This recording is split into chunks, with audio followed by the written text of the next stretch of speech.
last thing that's super useful, and I'm just going to use a bubble diagram to illustrate, but you can do this with any JPEG that has a background you want to eliminate. Maybe it's your plan, your sketch plan, or something, and it's really useful. Very, very simple way to use the Photoshop. I have, for example, my bubble plan, my functional plan here. I'm going to drop it into Photoshop. And then I'm gonna rotate the image clockwise so that it's straight. And what I want to do is take out all the background and make it transparent. So if I'm laying this on a sheet that has a different color, or maybe I don't want these corners cutting into things because they're going to stand out white and so on. This is very useful. What you do is you go to the magic wand tool, uh, which is this little wand thing, and then you're going to select the area that you want to eliminate. In this case, because we have a lot of white, it's going to jump out immediately and it's just going to grab most of it on the outside. And you see that it's like shaking. Sorry, and before we do that, we need to, instead of background, make this a layer. So I'm going to double click there. I'm going to name it layer 0. And now I can edit it. So I'm going to select the outside, and then I'm just going to press delete. And as you see, all the background is disappeared.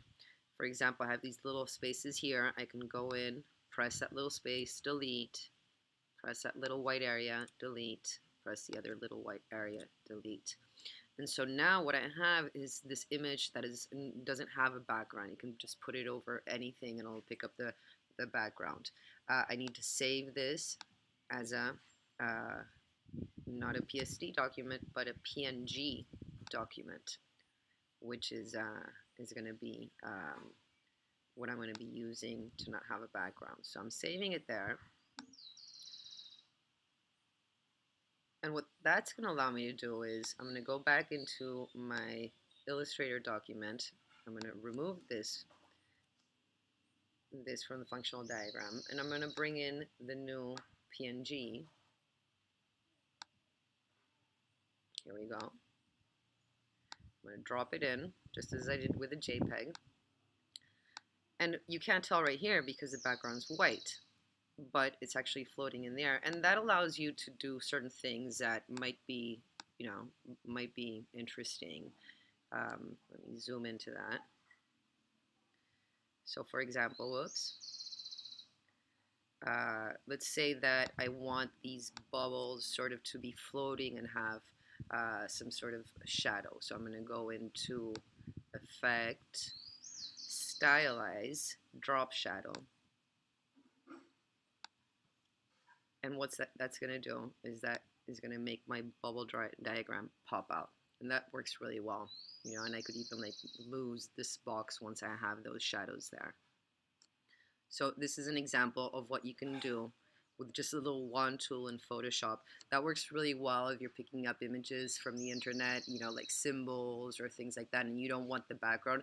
You can do it even with color backgrounds, but just the selection process is much more complicated because you're going to have to, go in and select particularly what you want. But when you have a white or, just an even background, it's super, super easy to do. And this works out really, really nice. So I hope that is useful as well. Whoop, where am I? Bye, guys.